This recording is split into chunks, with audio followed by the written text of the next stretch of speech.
states would choose their delegates and what number of delegates the states got to choose. Okay, so it could be that the people of a state were allowed to elect however many delegates Congress was going to call for, or it could be that Congress would give the state legislatures the authority to choose the delegates. That's what happened with the 1787 convention. When Congress called for the convention, the state legislatures were in charge of choosing who was going to go and represent the state. Now, in the 1787 convention, there was no uniform number of delegates. Virginia sent 7 delegates. Other states only sent 2 or 3. A couple of states didn't send any. Now, all of the states that were going to be bound by, or going to be at least going to consider being bound by what was produced, got to be represented. And I think that one bedrock principle of constitutional law throughout American history has been that a state cannot be bound by a convention that they have not chosen to take part in. Okay? So when the Articles of Confederation were written, that's our first national constitution, it said that they would only go into effect if all the states agreed to be bound by them. Okay? When we had the 1787 convention, they said, all right, these will go into effect when 9 states ratify, but those 9 states could not bind any states who did not also ratify. In order to be bound by the product of the convention, a state had to choose to ratify it. So I think that that's something also important to keep in mind. If we are in a situation where there are absolutely no rules on Congress and there's no representation for different states, we've got problems far beyond anything that we're talking about. I think we have to assume that we are still in a system where the law is going to function, something resembling the way that it always has.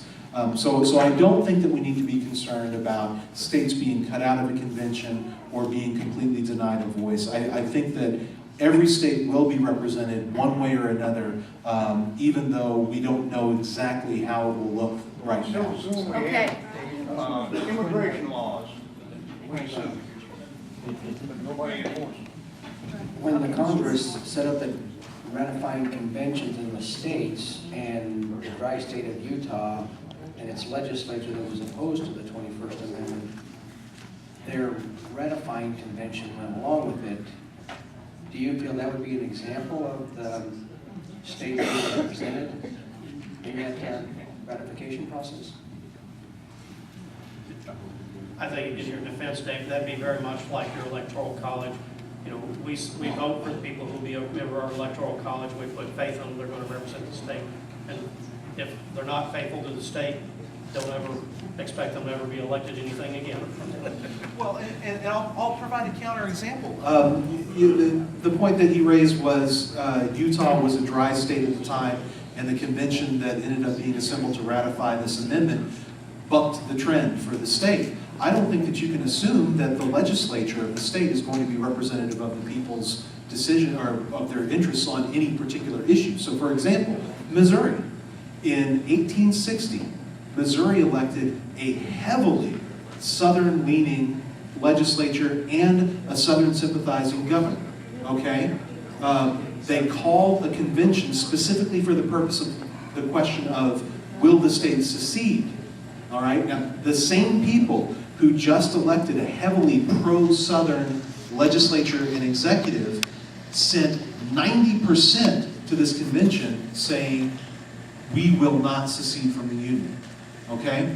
So it's possible that you can have people electing a legislature for general purposes who might lean one way, but when you put one specific issue in front of them, the people that they represent, that they choose to represent them, go a different direction. So that's my response on that. That's okay. All right, let's get through these next 4, and our timing has been really good. I mean, we're getting right up there for 4 people to end up at 10 o'clock. Sir. There's been several mentions tonight of the Second Amendment.